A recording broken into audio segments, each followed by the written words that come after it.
Hello everyone. Exam warrior में आप सभी का स्वागत है। दोस्तों, जैसे आप सभी को पता है कि हम लोग क्लास 1 to 5 के लिए किरण पब्लिकेशन के प्रैक्टिस सेट को कवर कर रहे थे, तो उसी को आगे बढ़ाते हुए आज की इस क्लास में हम लोग इसके प्रैक्टिस सेट नंबर 8 के प्रश्नों को देखेंगे। दोस्तों, इसके पहले की क्लास में हम लोग इसके 7 प्रैक्टिस सेट को कर चुके हैं। अगर आपने वो क्लास नहीं देखी है तो इसका प्लेलिस्ट बना है, वहां पर जाकर आप सभी क्लास को देख सकते हैं। दोस्तों, इसमें हम लोग जीके जीएस के प्रश्नों को देखेंगे और अन्य सब्जेक्ट के लिए इसका पीडीएफ आप लोग टेलीग्राम से ले लीजिएगा और टेलीग्राम का लिंक आपको डिस्क्रिप्शन बॉक्स या कमेंट बॉक्स में मिल जाएगा। ठीक है, तो चलिए शुरू करते हैं। आज का पहला प्रश्न है, जैव निम्नकर्णी कचरे को आमतौर पर किसकी मदद से उपयोगी पदार्थ में बदला जा सकता है। इंपॉर्टेंट है, कई बार पूछा गया है ये।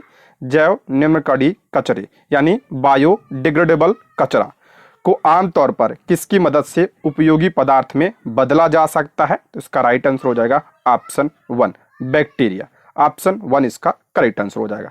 बायोडिग्रेडेबल कचरा होता क्या है, तो जो कचरा सूक्ष्म जीवों की मदद से सरल और स्थिर यौगिक में बदल जाए उसे बायोडिग्रेडेबल कचरा कहते हैं। यानी जो कचरा सूक्ष्म जीवों की मदद से नष्ट हो जाए या उपयोगी पदार्थ में बदल जाए उसे क्या कहा जाता है, उसे बायोडिग्रेडेबल कचरा कहा जाता है। जैसे आपका खाद्य अपशिष्ट हो गया, ठीक है, खाद्य अपशिष्ट हो गया यानी जो भोजन से कचरा निकलता है, ठीक है, लकड़ी हो गया, कागज हो गया, ठीक, कृषि अवशेष हो गए, गोबर हो गया, मल मूत्र इत्यादि, ये सब बायोडिग्रेडेबल कचरे के उदाहरण है। और बायोडिग्रेडेबल कचरे को विघटित करने में बैक्टीरिया और कवक, इसको विघटित करने में बैक्टीरिया और कवक जैसे सूक्ष्म जीव मदद करते हैं। ठीक है, इसलिए ऑप्शन 1 इसका करेक्ट आंसर हो जाएगा, बैक्टीरिया या जीवाणु। ठीक, नेक्स्ट है, निम्नांकित खाद्य श्रृंखला किस प्रकार की खाद्य श्रृंखला है। देखते हैं, पहले दिया शैवाल। शैवाल को कौन खा रहा है, छोटी मछलियां। छोटी मछलियों को बड़ी मछलियां और बड़ी मछलियों को मछली खाने वाले पक्षी। तो ये किस प्रकार की खाद्य श्रृंखला है, तो ये तालाब की खाद्य श्रृंखला है। ऑप्शन 1 एक तालाब में खाद्य श्रृंखला, ऑप्शन 1 इसका करेक्ट आंसर हो जाएगा। खाद्य श्रृंखला में सबसे पहले कौन आता है, उत्पादक आता है। तो शैवाल क्या हुआ इसमें, तो शैवाल इसमें उत्पादक है। ठीक है, शैवाल उत्पादक है और उत्पादक क्या होते हैं, ये स्वपोषी होते हैं। ठीक है, स्वपोषी होते हैं यानी अपना भोजन स्वयं बनाते हैं। ठीक है, उत्पादक को कौन खा रहा है, छोटी मछलियां खा रही हैं, यानी शैवाल को छोटी मछलियां खा रही हैं, तो ये आपका क्या हो गया, ये प्राथमिक उपभोक्ता हो गया। और छोटी मछलियों को बड़ी मछलियां खा रही हैं तो ये आपका द्वितीयक उपभोक्ता हो गई। ठीक है, द्वितीयक उपभोक्ता हो गई। और बड़ी मछलियों को मछली खाने वाले पक्षी खा रहे हैं तो ये आपका तृतीयक उपभोक्ता हो गया। ठीक है, और ये तालाब की खाद्य श्रृंखला है, ऑप्शन 1 इसका करेक्ट आंसर हो जाएगा। नेक्स्ट है, निम्नांकित में से किसे कभी कभी शाकाहारी भी कहा जाता है क्योंकि वे मुख्य रूप से पौधे यानी उत्पादकों पर आश्रित होते हैं। सभी को पता होगा, ऑप्शन 1 प्राथमिक उपभोक्ता को कभी कभी क्या कहा जाता है, तो शाकाहारी जंतु भी कहा जाता है। देखिए, सबसे पहले खाद्य श्रृंखला में उत्पादक होता है, इसमें पेड़ पौधे आते हैं, स्वपोषी होता है।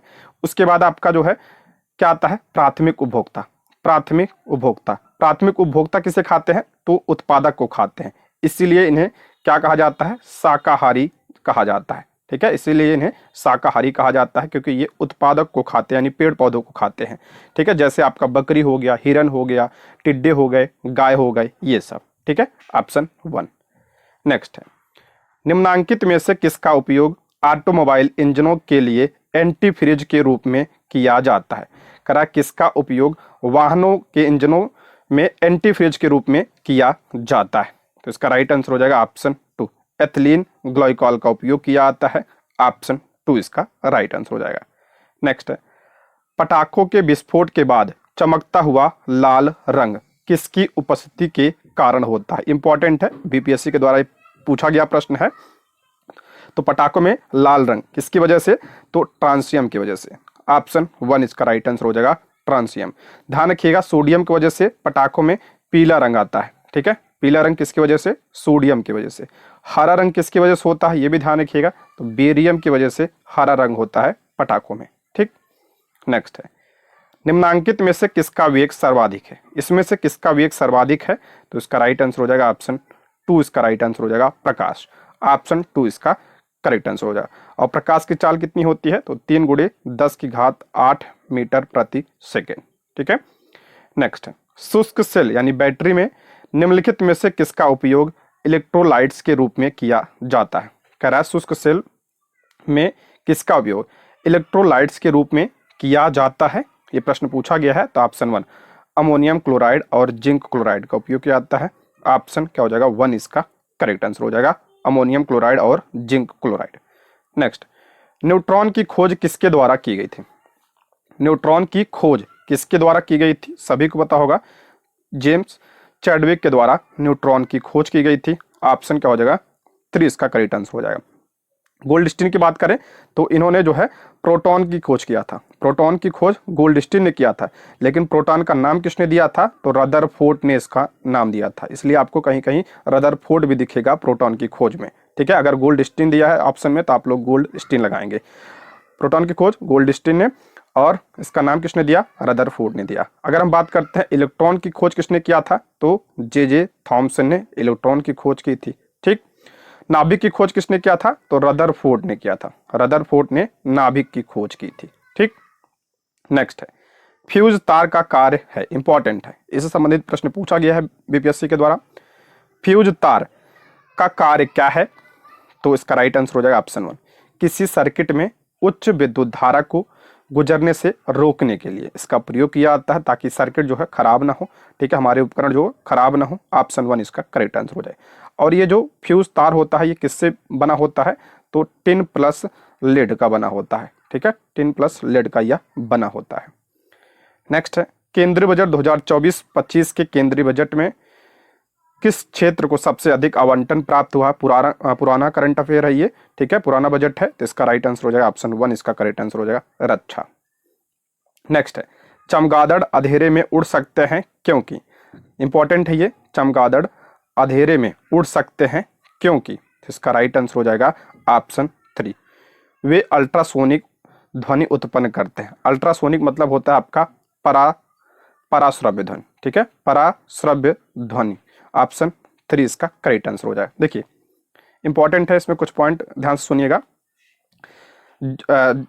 अगर बात करें अवश्रव्य की ध्वनि की, अवश्रव्य ध्वनि, इसकी आवृत्ति कितनी होती है? तो 20 हर्ट्ज से कम ध्वनि को अवश्रव्य ध्वनि कहा जाता है। इसको हम सुन नहीं सकते हैं। इसको कौन सुन सकता है?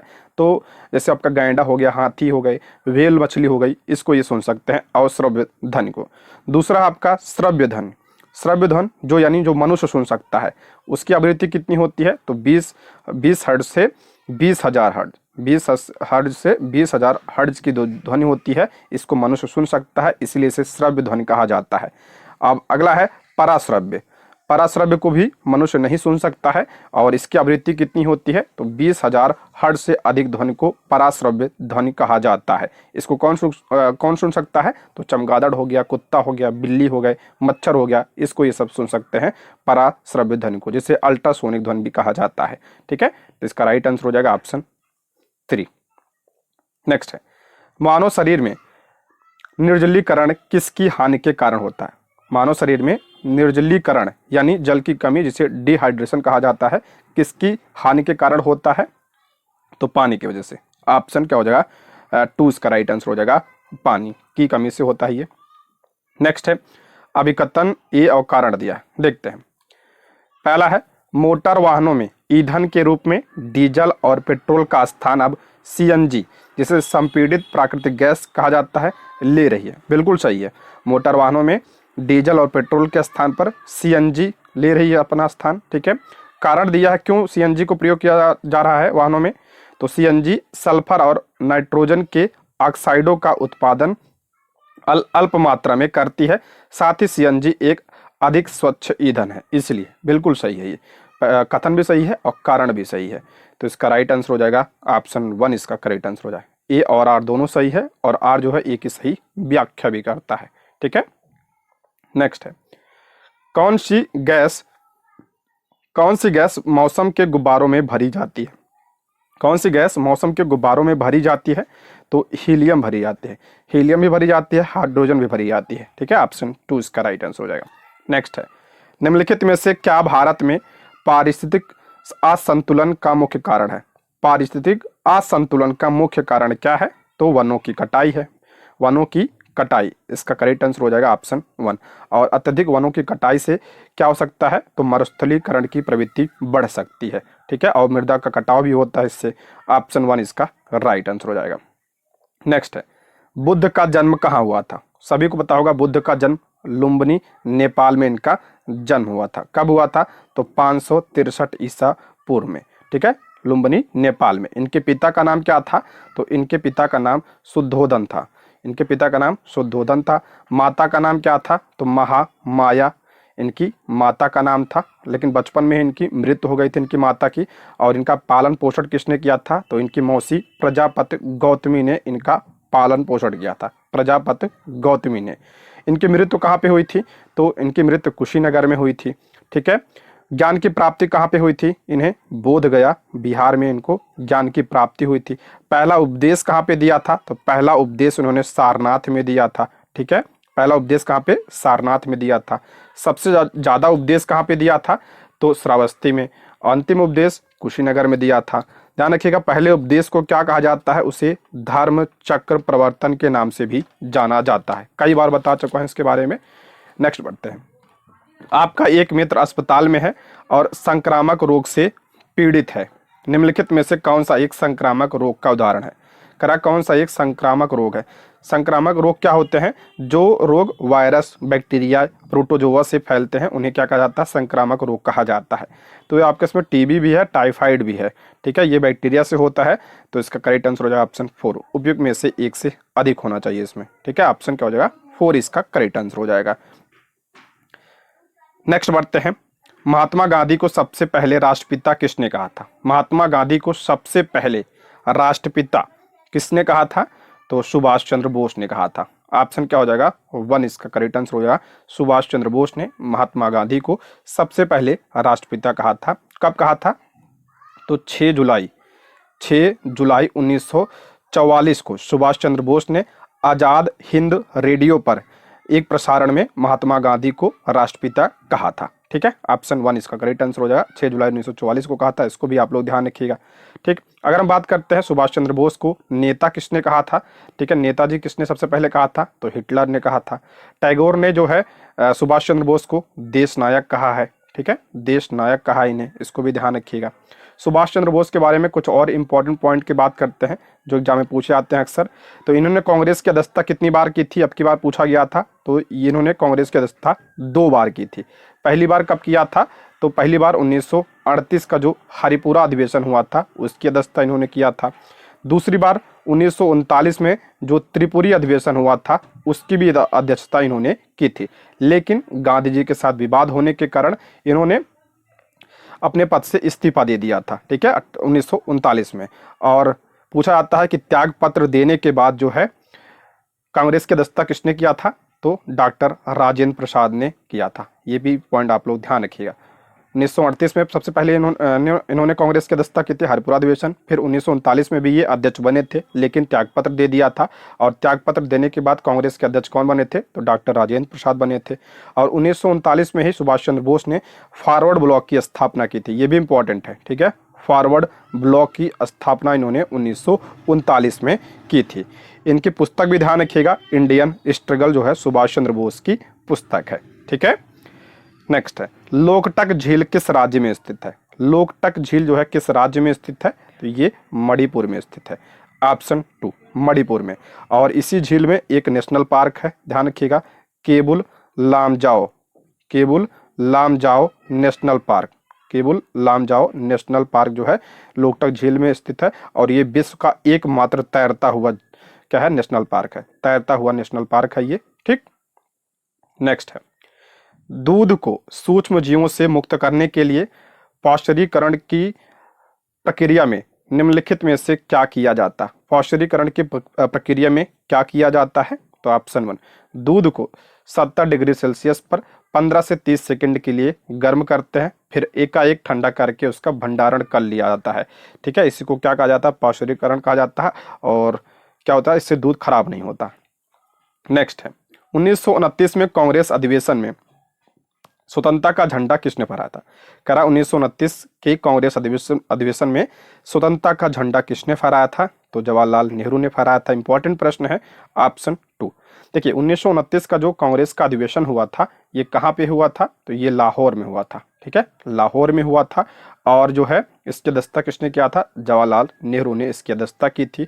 और इसी अधिवेशन में पूर्ण स्वराज का प्रस्ताव पारित किया गया था। ठीक है, पूर्ण स्वराज का प्रस्ताव पूछा जाता है किसमें पारित किया गया था, तो 1929 के कांग्रेस के लाहौर अधिवेशन में से पारित किया गया था। ऑप्शन क्या हो जाएगा 2। नेक्स्ट है हमारे शरीर में कैल्शियम के अवशोषण के लिए कौन सा विटामिन आवश्यक है। कह रहा हमारे शरीर में कैल्शियम के अवशोषण के लिए कौन सा विटामिन आवश्यक है, तो विटामिन डी आवश्यक है। ऑप्शन 3 इसका राइट आंसर हो जाएगा विटामिन डी। विटामिन डी का रासायनिक नाम क्या है, तो कैल्सीफेरॉल। कैल्सीफेरॉल इसका क्या है, रासायनिक नाम है, कई बार बता चुका हूं। इसकी कमी से कौन सा रोग होता है, तो रिकेट्स रोग होता है। ठीक है, रिकेट्स जो है विटामिन डी की कमी से होता है। विटामिन अगर हम बात करते हैं ई का रासायनिक नाम क्या है, तो टेकोफेरॉल। टेकोफेरॉल विटामिन ई का रासायनिक नाम है। विटामिन ए का रासायनिक नाम क्या है, तो रेटिनॉल इसका रासायनिक नाम है। और इसकी वजह से कौन सा रोग होता है कमी से, तो रतौंधी होता है। नेक्स्ट, जैन दर्शन की शिक्षा देने के लिए किसने पूरे दक्षिण एशिया की यात्रा की। कराया कि जैन दर्शन की शिक्षा देने के लिए किसने पूरे दक्षिण एशिया की यात्रा की थी, तो महावीर स्वामी ने किया था। ऑप्शन 2 महावीर स्वामी। और महावीर स्वामी की बात करें तो ये जैन धर्म के 24वें और अंतिम तीर्थंकर थे। ठीक, नेक्स्ट है किस टाइगर रिजर्व में आर्द्र भूमि के अंतर्गत सबसे बड़ा क्षेत्र है। किस टाइगर रिजर्व में आर्द्र भूमि यानी दलदली भूमि के अंतर्गत सबसे बड़ा टाइगर क्षेत्र है, तो इसका राइट आंसर हो जाएगा ऑप्शन 1 सुंदर वन टाइगर रिजर्व। ऑप्शन 1 इसका करेक्ट आंसर हो जाएगा। और ये कहाँ पे है, तो ये पश्चिम बंगाल में है। ये अगर हम बात करते हैं टाइगर रिजर्व की, वर्तमान में कितने टाइगर रिजर्व हैं, तो 57 टाइगर रिजर्व हैं। ठीक है, 57 टाइगर रिजर्व है। 57वां हाल में बनाया गया, उसको ध्यान रखिएगा। 57 नंबर का कौन सा है, तो Ratapani tiger reserve. Ratapani tiger reserve ये मध्य प्रदेश में है और ये भारत का 57वां नंबर का टाइगर रिजर्व है। ठीक, कार्बेट टाइगर रिजर्व की बात करें, बता चुका हूं इसके बारे में, तो ये कहाँ पे है, उत्तराखंड में है। बांदीपुर टाइगर रिजर्व कहाँ पे है, ये तो कर्नाटक में है। कर्नाटक में।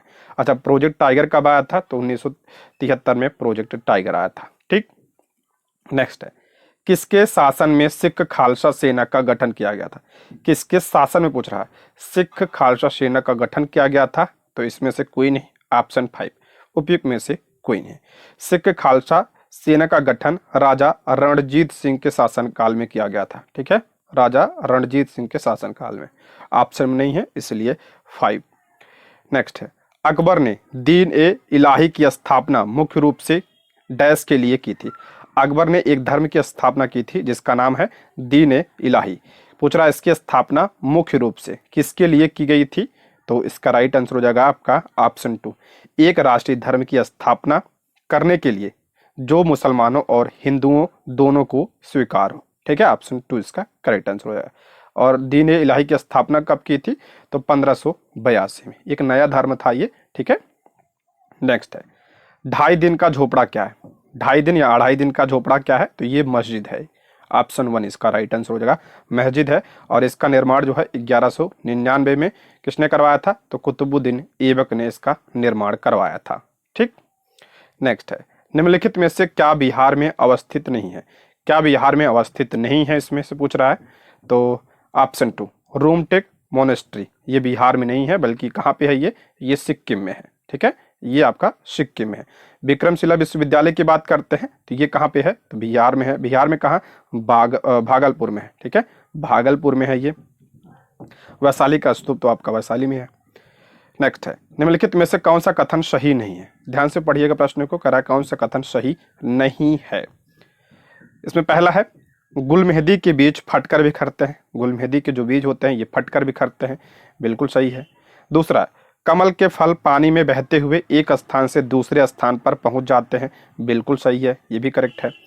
तीसरा है कपास के बीज पशु के शरीर से चिपक कर एक स्थान से दूसरे स्थान पर पहुंचते हैं। नहीं, पशु से नहीं, हवा के माध्यम से पहुंचते हैं।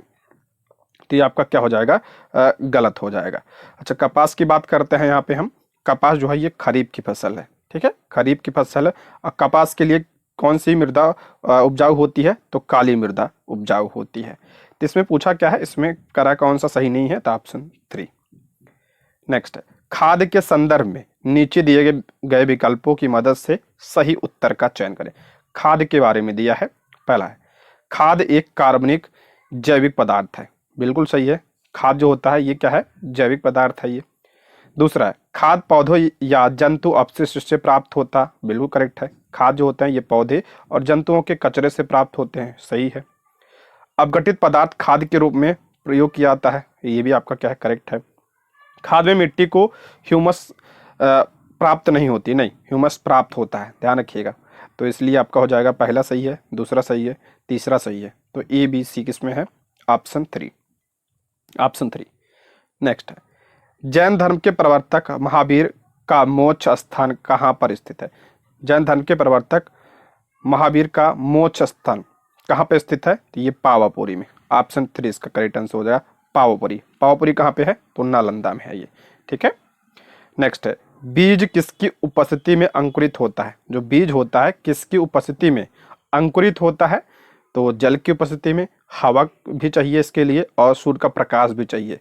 तो ऑप्शन हो जाएगा 4, ठीक है। बीज के अंकुरण के लिए जल भी आवश्यक है, हवा भी और प्रकाश भी। नेक्स्ट है, भारत की जलवायु निम्नलिखित में से किस प्रकार की जलवायु है। भारत की जलवायु किस प्रकार की जलवायु है, तो मानसूनी जलवायु है। भारत की जलवायु उष्णकटिबंधीय मानसूनी जलवायु है। ऑप्शन 1 इसका करेक्ट आंसर हो जाएगा। नेक्स्ट है, मधुबनी चित्रकला किस राज्य से संबंधित है। मधुबनी जो है सभी को पता होगा, ये बिहार से संबंधित है। ऑप्शन 3 बिहार। नेक्स्ट है, निम्नलिखित में से किस राज्य में भारत का सबसे बड़ा तटीय क्षेत्र है। कराया, निम्नलिखित में से किस राज्य में भारत का सबसे बड़ा तटीय क्षेत्र है। तो देखिए, भारत का सबसे लंबी तटरेखा जो है किसकी है, तो गुजरात की है, ठीक है, सबसे लंबी गुजरात की है। सबसे कम किसकी है, तो गोवा राज्य की है। इसलिए ऑप्शन 5 इसका राइट आंसर हो जाएगा। गुजरात के बाद किसका है, आंध्र प्रदेश का है, ठीक है। नेक्स्ट है, खाद्य तेल सरसों के किस भाग से प्राप्त होता है। करेक्ट, खाद्य तेल सरसों के किस भाग से प्राप्त होता है, तो बीज से प्राप्त होता है। कॉमन सा प्रश्न है। नेक्स्ट है, लकड़ी के गूदे का सबसे बड़ा उत्पादक है। लकड़ी के गूदे का सबसे बड़ा उत्पादक पूछ रहा कौन सा है, तो अमेरिका है, यानी यूएसए। ऑप्शन 3 इसका करेक्ट आंसर हो जाएगा। अच्छा, अखबारी कागज का सबसे बड़ा उत्पादक कौन सा देश है, तो ध्यान रखिएगा, अखबारी कागज का सबसे बड़ा उत्पादक कनाडा है। लेकिन अगर उपभोक्ता पूछा जाए कि सबसे बड़ा उपभोक्ता कौन है अखबारी कागज का, तो अमेरिका है। इसको भी आप लोग ध्यान रख सकते हैं, ठीक है। दोस्तों, यदि आप हमारे चैनल पर नए हैं तो प्लीज़ चैनल को सब्सक्राइब करें, और अगर आपको क्लास पसंद आती है तो लाइक, शेयर और कमेंट करें। आप लोग लाइक करते हैं, शेयर करते हैं, कमेंट करते हैं, इससे हमें बहुत मोटिवेशन मिलता है, जिससे हम आप लोगों के लिए क्लास को ला पाते हैं। तो आप लोग जो है क्लास कैसी लगी कमेंट बॉक्स में ज़रूर बताइएगा, और कोई सुझाव भी हो तो वो भी कमेंट बॉक्स में बताइएगा, ठीक है। नेक्स्ट है, मनुष्य की हड्डी की कठोर संरचना है। मनुष्य की हड्डी की कठोर संरचना पूछ रहा है, तो आपका खोपड़ी है इसमें से, ठीक है, खोपड़ी। ऑप्शन 3 इसका राइट आंसर हो जाएगा। नेक्स्ट, जीवाणु द्वारा कौन सा रोग होता है। जीवाणु यानी बैक्टीरिया के द्वारा कौन सा रोग होता है, तो हैजा भी होता है, टाइफाइड भी होता है, क्षय रोग भी होता है। कई बार बता चुका हूँ सबके बारे में। ऑप्शन 4 उपयुक्त में से एक से अधिक। नेक्स्ट, डोल ड्रम का संदर्भ है, इंपॉर्टेंट है। डोल ड्रम का पूछ रहा संबंध क्या है, किससे है, तो ऑप्शन 1 भूमध्य रेखा के पास शांत और हल्की परिवर्तनीय हवाओं की एक बेल्ट को डोलड्रम कहा जाता है। देखिए, भूमध्य रेखा 0 डिग्री, ठीक है, 0 डिग्री अक्षांश, तो इसके 0 डिग्री से 10 डिग्री ऊपर, 10 डिग्री नीचे, ये वाला जो क्षेत्र होता है इसी को डोलड्रम कहा जाता है। और ये जो है यहाँ पे हवाएं क्या होती हैं, शांत होती हैं, और यहाँ पे क्या होता है, लो प्रेशर होता है, यानी निम्न वायु दाब होता है, और इसी को क्या कहा जाता है, डोलड्रम कहा जाता है, ठीक है। यहाँ पे क्या होती है, हवाएं बहुत शांत होती हैं। ऑप्शन 1। नेक्स्ट है, निम्नलिखित में से कौन सी जल डमरू मध्य अंतरराष्ट्रीय तिथि रेखा के सबसे निकट है। कह रहा कौन सी जल डमरू मध्य अंतरराष्ट्रीय तिथि रेखा, अंतरराष्ट्रीय तिथि रेखा यानी 180 डिग्री देशांतर, ठीक है। इसके सबसे निकट कौन सा जलडमरू मध्य है, तो ये भी प्रश्न आ चुका है, तो बेरिंग जलडमरू मध्य, ऑप्शन 2 बेरिंग जलडमरू मध्य। बेरिंग जलडमरू जो मध्य है ये आर्कटिक महासागर को बेरिंग सागर से जोड़ती है, आर्कटिक को बेरिंग सागर से यह जोड़ती है और एशिया को उत्तर अमेरिका से ये अलग करती है, ठीक है, ऑप्शन 2। नेक्स्ट है, बिहार के किस जिला के बुनकरों के जीवन पर आधारित documentary film weavers of hope को यूनेस्को पुरस्कार से सम्मानित किया गया। देखिए इसमें जो करंट अफेयर है पुराना है, ठीक है, तो इसलिए इसका राइट आंसर हो जाएगा आपका ऑप्शन 2 गया जिला, ऑप्शन 2। करंट अफेयर का अलग वीडियो आएगी, ठीक है। नीचे जीव से संबंधित कार्य दिए गए हैं, दिए गए कूट की सहायता से सही उत्तर का चयन करें। जीव से संबंधित कार्य दिया है, ठीक है, जीव के क्या कार्य होते हैं उसको दिया है। पहला है, यह शर्करा को मांड में बदलती है। जीभ थोड़ी बदलती है शर्करा को मांड में, कौन बदलता है, तो जीभ में जो मुंह में जो लार होता है वो बदलता है, ठीक है, तो ये आपका गलत हो जाएगा। या खाने में लार मिलाती है, बिल्कुल सही है, जीभ जो होती है खाने में लार मिलाती है। इसकी सतह पर लार ग्रंथियां होती है, नहीं, इसकी सतह पर क्या होती है, जीभ की सतह पर स्वाद ग्रंथियां होती हैं, ठीक है, खाने के स्वाद की पहचान करता है, ये करेक्ट है, तो बी और डी करेक्ट है, ऑप्शन 3 बी और डी। नेक्स्ट है, भारत में अभिव्यक्ति की स्वतंत्रता का अधिकार प्रतिबंधित किया जा सकता है यदि स्वतंत्रता का उपयोग किया जाता है। भारत में जो अभिव्यक्ति की स्वतंत्रता यानी जो बोलने की आज़ादी है, आर्टिकल 19(1) में है, करा इसको जो है इस पर प्रतिबंध लगाया जा सकता है, किस आधार पर, तो इसका करेक्ट आंसर हो जाएगा ऑप्शन 1 लोगों को हिंसा के लिए उकसाना, ऑप्शन 1 इसका करेक्ट आंसर हो जाएगा। अभिव्यक्ति की आज़ादी का ये मतलब नहीं है कि आप कुछ भी कर सकते हैं, ठीक है, ऑप्शन 1 इसका करेक्ट आंसर हो जाएगा। इस पर कुछ प्रतिबंध भी लगाए गए हैं, ठीक है। विश्व विकलांगता दिवस किस तिथि को मनाया जाता है, विश्व विकलांगता दिवस किस तिथि को, तो 3 दिसंबर को मनाया जाता है, ठीक है, 3 दिसंबर को। 1 दिसंबर को कौन सा दिवस मनाया जाता है, तो एड्स दिवस मनाया जाता है। 2 दिसंबर को राष्ट्रीय प्रदूषण दिवस मनाया जाता है, ठीक है, राष्ट्रीय प्रदूषण दिवस मनाया जाता है 2 दिसंबर को। नेक्स्ट है, नालंदा विश्वविद्यालय के संस्थापक कौन थे, सभी को पता होगा, कई बार बता चुका हूं, तो कुमारगुप्त ने इसकी स्थापना की थी, गुप्त वंश के शासक थे ये, ठीक है। नेक्स्ट है, कम तापक्रम पर भोजन के भंडारण से उनका पोषक तत्व, करा कम तापक्रम पर भोजन के भंडारण से उनका पोषक तत्व क्या होता है, उन पर कोई प्रभाव नहीं पड़ता, ठीक है, ऑप्शन 3। नेक्स्ट है, पौधा मिट्टी से क्या प्राप्त करता है, पौधे जो होते हैं ये मिट्टी से क्या प्राप्त करते हैं, तो मिट्टी से ये खनिज लवण प्राप्त करते हैं, ठीक है, ऑप्शन 2 खनिज लवण।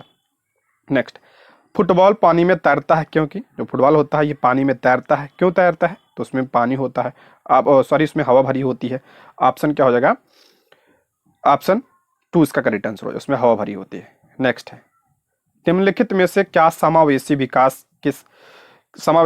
के सरकार के उद्देश्य को आगे बढ़ाने में सहायता करता है, समावेशी विकास यानी सभी का विकास, ठीक है, समावेशी विकास किस सरकार के उद्देश्य को आगे बढ़ाने में सहायता करता है।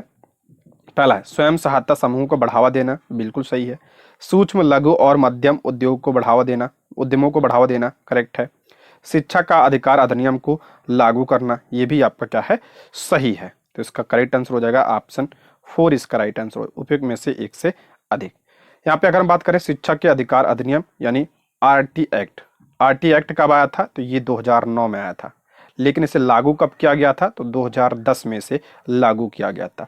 पूछा जाता है कि शिक्षा के अधिकार को मूल अधिकार जो है कब बनाया गया था, ये भी ध्यान रखिएगा, तो शिक्षा के अधिकार को मूल अधिकार 86वें संविधान संशोधन 2002 के माध्यम से बनाया गया था, ठीक है। किस आर्टिकल में शामिल किया गया इसे, तो आर्टिकल 21A में शामिल किया गया, आर्टिकल 21A में है आपका शिक्षा का अधिकार, ठीक है।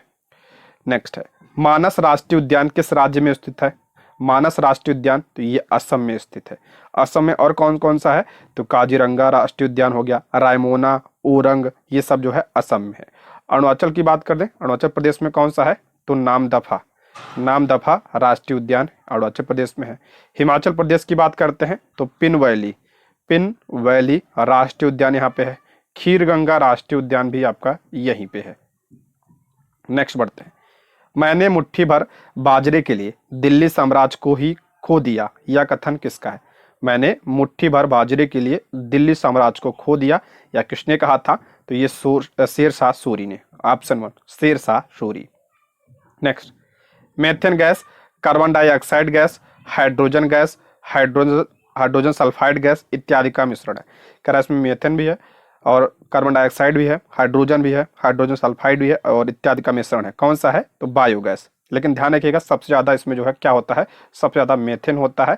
मेथेन के बाद आपका कार्बन डाइऑक्साइड होता है, ठीक है, उसके बाद अन्य गैसें होती हैं इसमें। तो ऑप्शन 1 इसका करेक्ट आंसर हो जाएगा।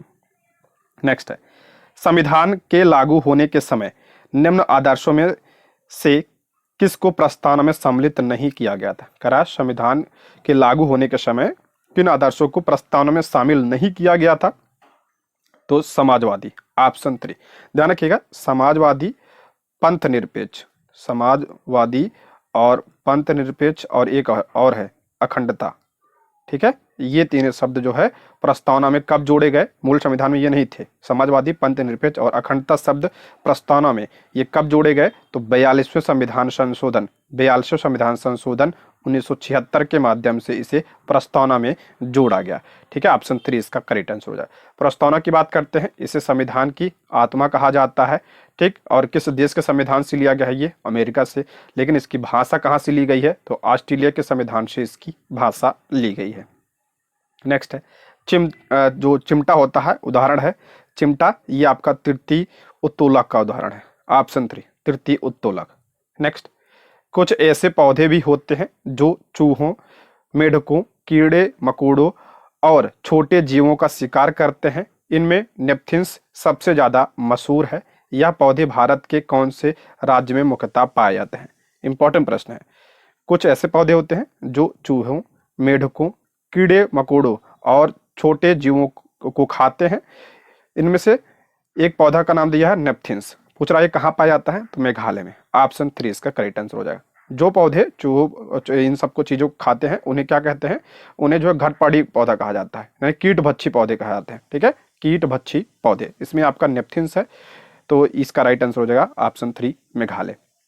अगर बात करते हैं ये जो होते हैं कीटभक्षी पौधे, ये क्या होते हैं? तो ये स्वपोषी और विषमपोषी दोनों होते हैं। स्वपोषी इसलिए होते हैं क्योंकि ये भोजन स्वयं बनाते हैं, और विषमपोषी इसलिए होते हैं क्योंकि ये कीड़े मकोड़ों को खाते हैं। और ये जो है किसके लिए खाते हैं? तो नाइट्रोजन की पूर्ति के लिए।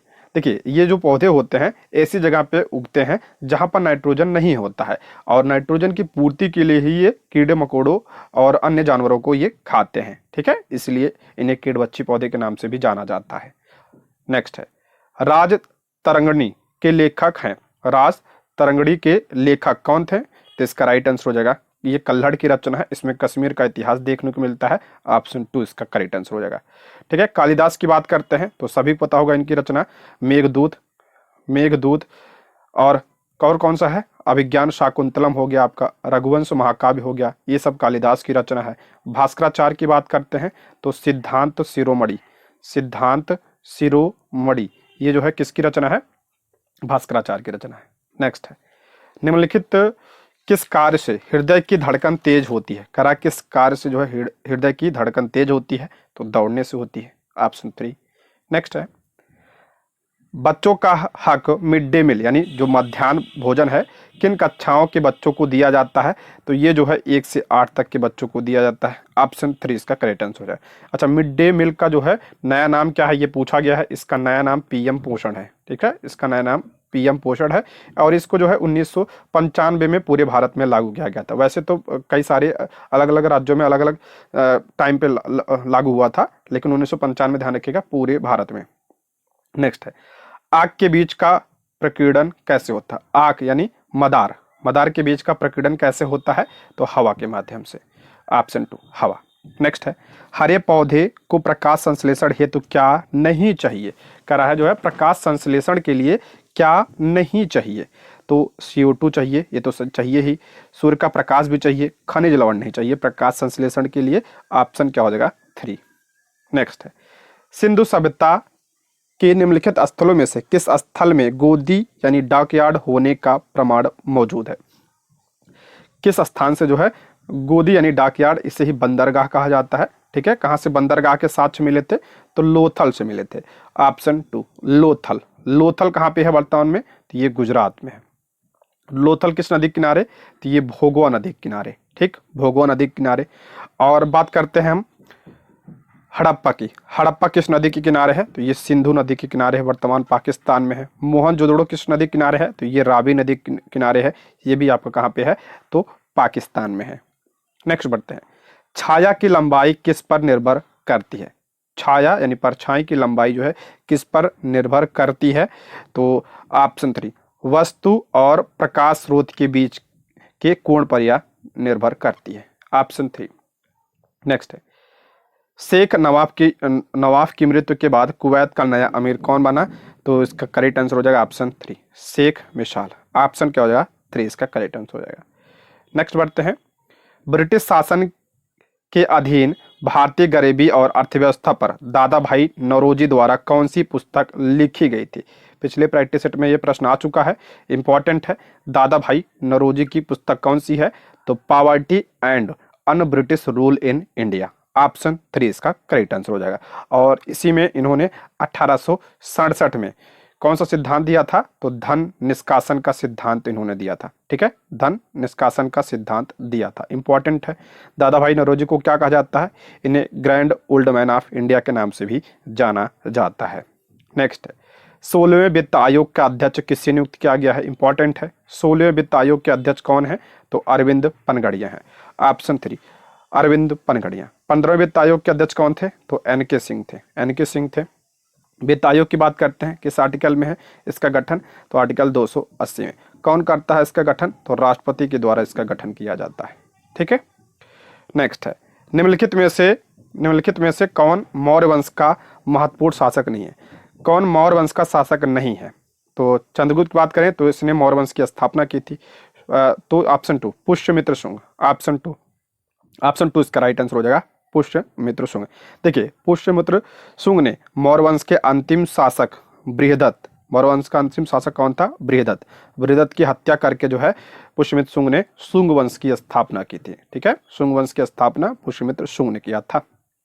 नेक्स्ट है, वायुमंडल की कौन सी परत बड़े जेट विमानों के लिए आदर्श उड़ान परिस्थितियों के हालात प्रदान करती है? जेट विमान यानी वायुयान वगैरह कहाँ पे उड़ते हैं? सभी को पता होगा, समताप मंडल में उड़ते हैं, और इसी को क्या कहा जाता है? स्ट्रेटोस्फीयर कहा जाता है। ऑप्शन क्या हो जाएगा? 3 इसका करेक्ट आंसर हो जाए। देखिए, वायुमंडल की परतों की बात करते हैं तो सबसे निचली परत कौन सी है? तो क्षोभ मंडल है, क्षोभ मंडल सबसे निचली परत है, और मौसम संबंधी जितनी भी घटनाएं होती हैं इसी मंडल में होती हैं। उसके बाद कौन सी है? तो उसके बाद समताप मंडल है, समताप मंडल और वायुयान वगैरह इसी में उड़ते हैं, और समताप मंडल में ही कौन सी परत है? ओजोन परत है। उसके बाद मध्य मंडल है, मध्य मंडल ध्यान रखिएगा, ये सबसे ठंडा मंडल है। उसके बाद क्या है? आयन मंडल है, इसी में आपका उपग्रह वगैरह इसी में रहते हैं, आयन मंडल में। उसके बाद आपका क्या है? बहिर्मंडल है, ठीक है। नेक्स्ट है, टाइम मैगजीन ने किससे सीईओ ऑफ द ईयर चुना? देखिए, पुराना करंट अफेयर है ये 2023 का, तो उस समय जो है सैम अल्टमैन को चुना गया था, और ये ओपन एआई के क्या है? सीईओ है। ऑप्शन 3 इसका करेक्ट आंसर हो जाएगा। अगर हम बात करते हैं 2024 में, टाइम मैगजीन ने 2024 में पर्सन ऑफ द ईयर किसे चुना है? तो 2024 के लिए ट्रंप को चुना है, ठीक है, इसको भी ध्यान रखिएगा। नेक्स्ट है, भारत में पहली महिला राज्यपाल कौन बनी? बता चुका हूं, पहली महिला राज्यपाल कौन थी? तो सरोजनी नायडू थी। ऑप्शन क्या हो जाएगा? 2 इसका करेक्ट आंसर हो जाएगा। और ये किस राज्य की थी? तो ये उत्तर प्रदेश की थी। और जो है सरोजनी नायडू को क्या कहा जाता है? इन्हें जो है भारत की कोकिला कहा जाता है, और इन्होंने 1925 के कांग्रेस के अधिवेशन की अध्यक्षता की थी। यह अधिवेशन कहाँ पे हुआ था? 1925 वाला कानपुर में हुआ था। और ऐसा करने वाली, कांग्रेस की अध्यक्षता करने वाली क्या थी? प्रथम भारतीय महिला थी, ठीक है, प्रथम भारतीय महिला थी। आप लोग कमेंट बॉक्स में बताइए कि कांग्रेस की अध्यक्षता करने वाली पहली महिला कौन थी। नेक्स्ट है, भारत ने किस स्मारक से अपना राष्ट्रीय प्रतीक चुना? राष्ट्रीय प्रतीक भारत का क्या है? अशोक चिन्ह है। कहाँ से लिया गया है ये? तो सारनाथ से लिया गया है। ऑप्शन क्या हो जाएगा? 3 इसका करेक्ट आंसर हो जाएगा। नेक्स्ट, कांग्रेस अपनी मृत्यु की ओर घड़ियों की सुइयों की गिनती कर रही है। भारत में रहने के दौरान मेरी सबसे बड़ी इच्छाओं में से एक है कि मैं उसे शांतिपूर्ण मरने में मदद कर सकूं। यह कथन किसका है? मोस्ट इंपॉर्टेंट प्रश्न है, बीपीएससी टीआरई में पूछा गया प्रश्न है कि कांग्रेस अपनी मृत्यु की ओर घड़ियों की सुइयों की गिनती कर रही है। भारत में रहने के दौरान मेरी सबसे बड़ी इच्छाओं में से एक यह है कि मैं उसे शांतिपूर्वक मरने में मदद कर सकूं। ये किसने कहा था? तो ये लॉर्ड कर्जन ने कहा था। ऑप्शन क्या हो जाएगा? 3 इसका करेक्ट आंसर होगा लॉर्ड कर्जन। लॉर्ड कर्जन की बात करें तो बंगाल का विभाजन इसी के समय में हुआ था। ठीक है, बंगाल विभाजन इसी के समय में हुआ था। अच्छा, कांग्रेस की बात करें तो कांग्रेस की स्थापना कब हुई थी? 1885 में इसकी स्थापना हुई थी।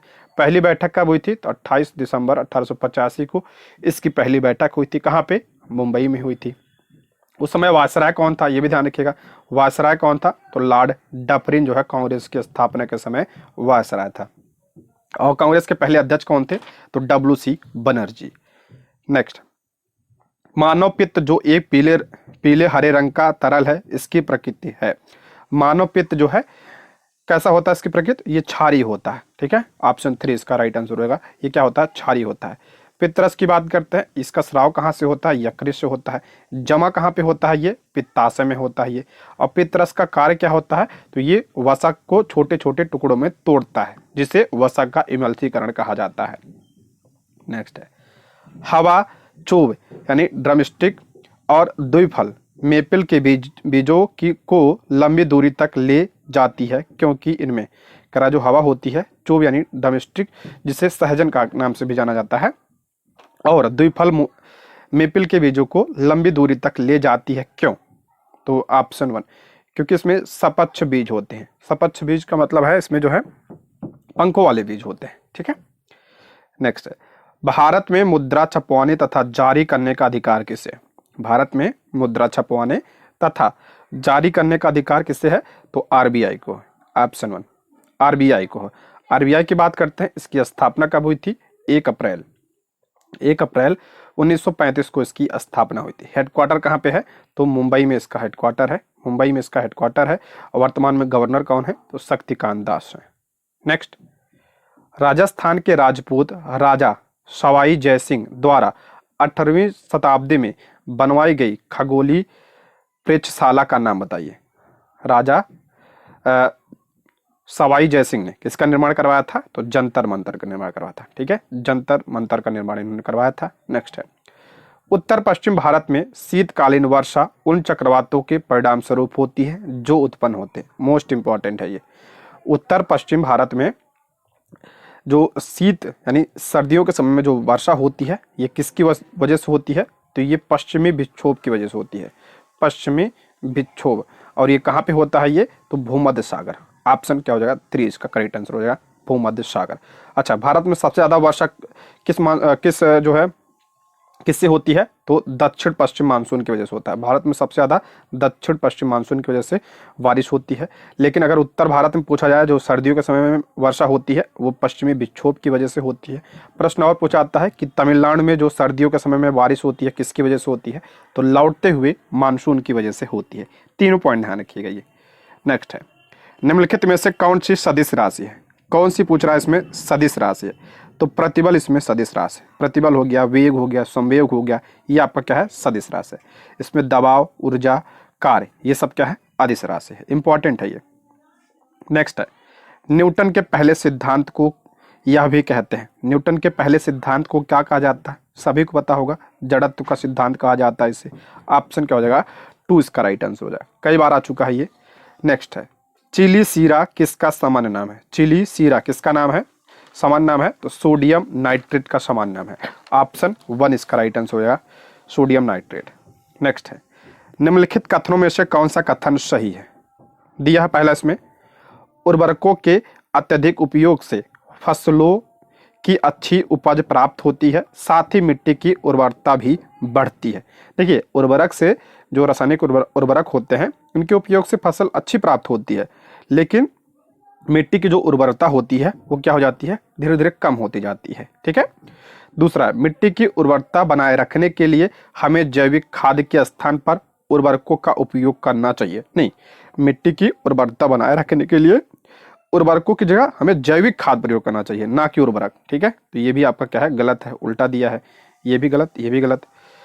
तीसरा है, उर्वरक के उपयोग से मिट्टी के गहन एवं जल अवशोषण की क्षमता में वृद्धि होती है। ये आपका क्या है? करेक्ट है। तो इसमें राइट आंसर हो जाएगा ऑप्शन 3 इसका करेक्ट आंसर हो जाएगा, ऑप्शन 3। नेक्स्ट है, लाखों वर्षों पहले के पौधे और जानवरों के दफन किए गए अवशेष को जाना जाता है। तो जीवाश्म ईंधन, ठीक है, ऑप्शन 2 इसका राइट आंसर हो जाएगा। नेक्स्ट, कोणार्क के प्रसिद्ध सूर्य मंदिर का निर्माण किसने करवाया था? इंपॉर्टेंट प्रश्न है। कोणार्क के में जो सूर्य मंदिर है उसका निर्माण किसने करवाया था? तो उसका निर्माण गंग वंश के शासक नरसिंह देव प्रथम ने इसका निर्माण करवाया था। गंग वंश के शासक नरसिंह देव प्रथम ने इसका निर्माण करवाया था। और ये कोणार्क का मंदिर है कहाँ पे? तो ये उड़ीसा में है, ठीक है, उड़ीसा में है कोणार्क का मंदिर, और इसे ब्लैक पगोड़ा के नाम से भी जाना जाता है, ठीक है, ब्लैक पगोड़ा के नाम से भी जाना जाता है। नेक्स्ट है, अत्यधिक किण्वन से आप क्या समझते हैं? अत्यधिक किण्वन से आप क्या समझते हैं? तो ऑप्शन 3, यह अपशिष्ट जल में ईंधन के रूप में हाइड्रोजन उत्पन्न करने की पद्धति है। ऑप्शन क्या हो जाएगा? 3। नेक्स्ट है, पेनिसिलिन के जैव प्रतिरोधी गुणधर्मों की खोज की गई। पेनिसिलिन की खोज किसने किया था? तो ऑप्शन 3, अलेक्जेंडर फ्लेमिंग के द्वारा इसकी खोज की गई थी। ऑप्शन क्या हो जाएगा? 3 इसका करेक्ट आंसर हो जाएगा। लुई पास्चर ने किसकी खोज की थी? तो रेबीज के टीके की खोज की थी। रोनाल्ड रॉस ने किसकी खोज की थी? तो मलेरिया का जो है उसकी बैक्टीरिया की खोज की थी। नेक्स्ट है, निम्नलिखित में से कौन सी प्रजाति खतरे में नहीं है? करा कौन सी प्रजाति खतरे में नहीं है? तो इसमें भारतीय गिद्ध ये खतरे में है, साइबेरियन सारस ये भी, तो भारतीय तोता जो है खतरे में नहीं है। ऑप्शन 3। नेक्स्ट है, निम्नलिखित में से कौन सा युग्म सही है? कौन सा युग्म सही पूछ रहा है इसमें? विटामिन ई प्रजनन सही है। विटामिन बी, देखिए विटामिन बी की बात करते हैं, इससे रिकेट्स रोग नहीं होता है। विटामिन बी की वजह से कौन सा रोग होता है? बेरी बेरी होता है, बेरी बेरी। रिकेट्स की बात करें तो ये विटामिन डी की कमी से होता है, ठीक है। विटामिन सी रतौंधी नहीं, विटामिन सी की वजह से कौन सा रोग होता है? स्कर्वी रोग होता है, स्कर्वी रोग होता है, ठीक है। और विटामिन ए की कमी से कौन सा रोग होता है? रतौंधी रोग होता है। तो इसमें कौन सा सही है? तो ऑप्शन 1। और विटामिन ई का रासायनिक नाम क्या है? तो टेकोफेरॉल। नेक्स्ट बढ़ते हैं, निम्नलिखित कथनों में से सही का चयन करें। पहला, इसमें शेर के अगले पैर के नखर छोटे होते हैं जिन्हें वह पादप उंगलियों के अंदर खींचकर छिपा सकता है। ये आपका क्या है? गलत है, छोटे नहीं होते हैं, जो उनके नाखून होते हैं बड़े होते हैं। दूसरा, हिरन के लंबे कान उसे शिकारी की गतिविधि की जानकारी देते हैं, बिल्कुल सही है। हिरन के सिर के पास में दोनों ओर स्थित आंखें प्रत्येक दिशा में देखकर खतरा महसूस कर सकती हैं, ये भी आपका सही है। तो इसका राइट आंसर हो जाएगा ऑप्शन 3, बी और सी। नेक्स्ट है, पक्षियों की उड़ान के अनुकूल कौन से हैं? पक्षियों के उड़ान के अनुकूल कौन सा है? पहला, शरीर का वजन कम करने वाली खोखली हड्डी, इसकी वजह से पक्षियां उड़ सकती हैं, सही है। उनके शरीर को ढकने वाले पंख, ये भी करेक्ट है।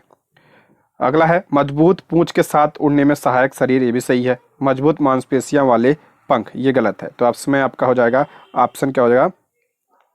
इसका करेक्ट आंसर हो जाएगा ऑप्शन 3 होगा इसमें, ठीक है। ऑप्शन 3 इसका करेक्ट आंसर हो जाएगा, ए बी सी डी, ठीक है। नेक्स्ट बढ़ते हैं, मानव शरीर में हीमोग्लोबिन की न्यूनतम मात्रा कितनी होनी चाहिए? मानव शरीर में हीमोग्लोबिन की मात्रा कितनी होनी चाहिए? तो ऑप्शन 1 इसका राइट आंसर हो जाएगा 12 ग्राम प्रति डेसीलीटर। ऑप्शन 1 इसका करेक्ट आंसर हो जाएगा। हीमोग्लोबिन किस में पाया जाता है? तो ये आरबीसी में पाया जाता है, और हीमोग्लोबिन की वजह से ही रक्त का रंग क्या होता है? लाल होता है, ठीक है। और हीमोग्लोबिन क्या करता है? ये ऑक्सीजन का वहन करता है। ऑप्शन क्या हो जाएगा? 1 इसका करेक्ट आंसर हो जाएगा। दोस्तों, ये रहे आज के प्रश्न। क्लास कैसी लगी आप लोग कमेंट बॉक्स में जरूर बताइएगा, ठीक। Thank you for watching.